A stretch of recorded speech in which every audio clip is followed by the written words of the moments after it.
अब बेटा हम क्वेश्चन नंबर 1 का पार्ट नंबर 6 डिस्कस करेंगे, एक्सरसाइज 30.4 का।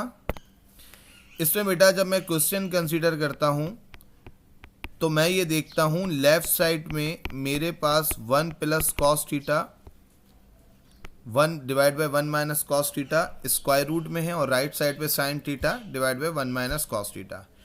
तो लेफ्ट साइड में भी कॉस कॉस है, राइट साइड पे साइन कॉस है, तो ट्रिग्नोमेट्री फंक्शन ऑलमोस्ट दोनों जगह बराबर है। बट हम अगर लेफ्ट साइड को देखें तो वहाँ पे रूट है, तो याद रखिएगा हम लेफ्ट हैंड साइड को कंसीडर करेंगे क्योंकि रूट की कैंसिलेशन पे हम मल्टीप्लाई के फैक्टर को यूज कर सकते हैं, लेकिन रूट लाना हमारे लिए डिफिकल्ट हो जाएगा। अगर मैं राइट हैंड साइड को कंसीडर करूँगा तो मुझे लेफ्ट हैंड साइड को प्रूव करने में थोड़ी मुश्किल होगी।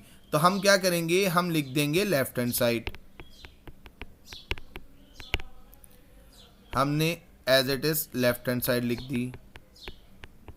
स्क्वायर रूट के अंदर मैंने लिख दिया 1 plus cos theta divided by 1 minus cos theta. अब बेटा इसको देखें मैं किस तरह से लिखूंगा। मैं इसको इस तरह से लिखूंगा 1 प्लस कॉस थीटा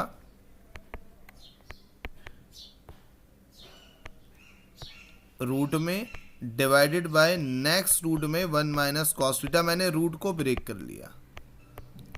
क्यों करा है अभी आपको समझ में आएगा। बेटा जी अगर आप राइट हैंड साइड को देखें तो डिवाइड में 1 माइनस कॉस थीटा चाहिए सर मुझे, और मेरी लेफ्ट हैंड साइड में भी 1 माइनस कॉस थीटा है, बट वो स्क्वायर रूट में। इसका मतलब है सर कुछ करें कि डिवाइड का रूट खत्म हो जाए। अब डिवाइड का रूट खत्म करने के लिए अगर मैं सवाल को देखूं लेफ्ट हैंड साइड पे डिवाइड में under root 1 minus cos theta चाहिए, आंसर की रिक्वायरमेंट में 1 माइनस कॉस थीटा चाहिए बट बगैर रूट के। तो याद रखिएगा रूट को अगर सेम रूट से मल्टीप्लाई कर देंगे तो हमारे पास रूट से रूट कैंसिल हो जाता है, क्योंकि जब दो सेम वैल्यूज आपस में मल्टीप्लाई होंगी, मैं यहाँ समझाने के लिए लिख रहा हूँ, जब दो सेम वैल्यूज रूट में मल्टीप्लाई होंगी तो उसका मतलब होगा basis same, powers are added, half power है पहली की भी दूसरे की भी हाफ है। Basis same, powers are added, 1/2 plus 1/2, तो n पावर 1 आ गया, यानी कि रूट हट जाएगा। तो सर हम ये करेंगे कि हम यहां लिखेंगे multiply and divide by under root 1 minus cos theta, यानी कि मैं 1 माइनस कॉस थीटा से मल्टीप्लाई भी करूंगा और डिवाइड भी करूंगा। अब देखिए मेरे पास ऑलरेडी लिखा था under root 1 plus cos theta divided by under root 1 minus cos theta. मुझे मल्टीप्लाई और डिवाइड करना है किससे, under root 1 minus cos theta से। सर आपने मल्टीप्लाई एंड डिवाइड करना है 1 माइनस कॉस थीटा से। 1 माइनस कॉस थीटा से सर आपने मल्टीप्लाई भी डिवाइड दोनों कर दिया under root 1 minus cos theta से। अगर आप गौर से देखें तो सर ये देखिए ये लिखा हुआ है डिवाइड में under root 1 minus cos theta. Sir एक और डिवाइड में लिखा हुआ है under root 1 minus cos theta. Sir ये दोनों सेम रूट हैं, तो मल्टीप्लाई होके रूट से रूट कैंसिल हो जाएगा, और इसको हम under root 1 minus cos theta का होल स्क्वायर भी लिख सकते हैं। किस तरह से लिखेंगे गौर से देखिएगा। पहले मैं डिवाइड को डिस्कस कर रहा हूँ।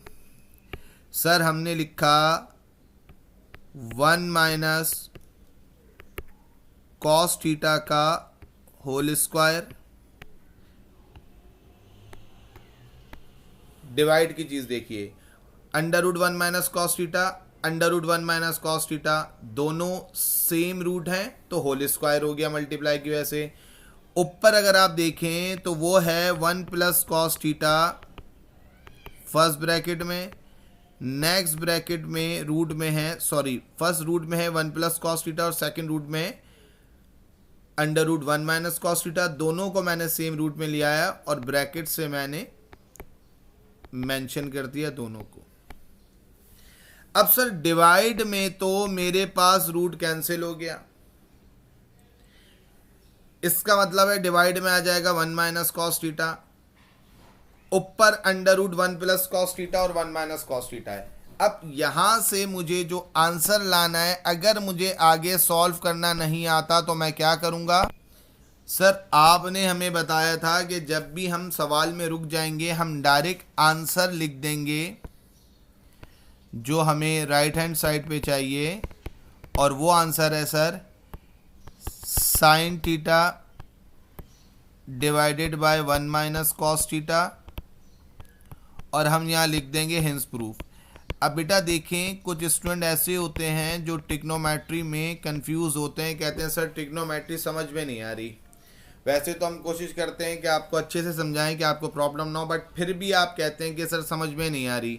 तो हम स्टूडेंट को कहते हैं कि जिस जगह पे जाके आप क्वेश्चन में प्रॉब्लम फेस कर रहे हैं वहाँ पे रुकें और डायरेक्ट आंसर लिख दें, और अब अपने लास्ट स्टेप को कंपेयर कीजिए आंसर से।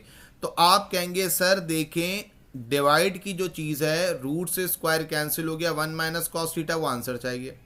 सर मुझे अब प्रॉब्लम है न्यूमरेटर में, ठीक है जी। अब हम आपको वो स्टेप करा रहे हैं जो कि स्टूडेंट को थोड़ा प्रॉब्लम करता है। वो स्टेप क्या है जी, गौर से देखें। तो रूट में पहला ब्रैकेट है 1 प्लस कॉस थीटा, दूसरा ब्रैकेट है 1 माइनस कॉस थीटा, डिवाइड में स्क्वायर से रूट कैंसिल होके 1 माइनस कॉस थीटा आ चुका है। अब बेटा आंसर आपको पता है लाना है sign theta divide by 1 minus cos theta. Divide वाली चीज आ चुकी है, न्यूमरेटर को सॉल्व करना है। इसका मतलब है न्यूमरेटर में साइन आएगा 1 plus cos theta first bracket multiply by 1 minus cos theta second bracket. इन दोनों ब्रैकेट की जगह साइन आएगा स्क्वायर में, ताकि स्क्वायर से रूट कैंसिल हो जाए। आप क्वेश्चन के आंसर से कंपेयर करना शुरू करें अपने लास्ट स्टेप को। तो आप कहेंगे कि सर देखिए 1 minus cos theta as it is है, सर न्यूमरेटर में कुछ करें ऐसा कि मेरे पास साइन आ जाए। तो मैं आपसे कहूंगा कि आप 1 प्लस कॉस थीटा और 1 माइनस कॉस थीटा को क्या ए स्क्वायर माइनस बी स्क्वायर से बंद नहीं कर सकते? तो आप कहेंगे जी सर बिल्कुल कर सकते हैं। ए प्लस बी, ए माइनस बी, यानी कि पहला ब्रैकेट हो गया ए, दूसरा ब्रैकेट हो गया बी। तो सर इसको क्या लिखेंगे? 1 का स्क्वायर 1 होगा, कॉस थीटा का स्क्वायर कॉस स्क्वायर थीटा होगा। मैंने क्या करा? मैंने ए प्लस बी और ए माइनस बी से इसको क्लोज करा, तो 1 का स्क्वायर 1 और कॉस थीटा का स्क्वायर कॉस स्क्वायर थीटा आ गया। आंसर मुझे साइन चाहिए। अब आप क्या करेंगे? अब आपको एक और चीज याद रखनी है, वो ये याद रखनी है कि sine square theta plus cos square theta is equal to 1 है। कॉस स्क्वायर थीटा अगर राइट साइड पे चला जाएगा तो 1 के पास जाके माइनस हो जाएगा। अब आप देखिए आपका जो क्वेश्चन था वो था root divided by 1 minus cos theta. Root में क्या था बेटा? रूट में आपके पास था 1 माइनस कॉस स्क्वायर थीटा, और तुमने बता दिया कि 1 माइनस कॉस स्क्वायर थीटा किसके बराबर होगा? सर साइन स्क्वायर थीटा के बराबर होगा। तो सर स्क्वायर से रूट कैंसिल हो जाएगा, sine theta upon 1 minus cos theta आ गया। इसका मतलब है तुम्हें पूरे क्वेश्चन में जो डिफ़िकल्टी हो रही है वो इन 2 स्टेप्स में हो रही है। जी सर सही कह रहे हैं, मुझे बेसिकली जो प्रॉब्लम है वो सिर्फ और सिर्फ इन 2 स्टेप में प्रॉब्लम है, और मुझे सर किसी स्टेप में प्रॉब्लम नहीं है। तो सर मैं क्या करूं? हम आपसे कहते हैं कि अगर आपको बहुत ज़्यादा प्रॉब्लम है तो आप इन 2 स्टेप्स को इग्नोर करके डायरेक्ट आंसर लिख दें। माइट बी पॉसिबल आपका 1 नंबर रिड्यूस होगा, बट आपको क्वेश्चन में प्रॉब्लम नहीं होगी। देखिए मैं यहाँ पर जो समझा रहा हूँ, हर ग्रेड का हमारे पास स्टूडेंट होता है। हर बच्चा A1 ग्रेड और A ग्रेड का पोटेंशियल नहीं रखता, और मैं एज अ टीचर हर स्टूडेंट को समझाता हूँ कि आप क्वेश्चन को समझें, और जो चीज़ आपको डिफ़िकल्टी लग रही है आप उसको इग्नोर करते हैं। तो कुछ स्टूडेंट ऐसे होते हैं जो इस स्टेप के बाद आंसर लाते हुए जो बीच के 2 स्टेप हैं उनमें कंफ्यूज होते हैं। तो मैं उनसे कहता हूं कि आप इन 2 स्टेप्स को इग्नोर करके डायरेक्ट आंसर लिख दें।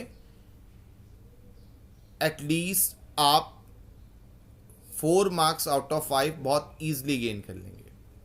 और प्रैक्टिस कीजिए, हमने हर स्टेप को समझाया है। 5 आउट ऑफ 5 की एफर्ट करें, इंशाल्लाह आप 5 आउट ऑफ 5 गेन कर लेंगे। Thank you very much.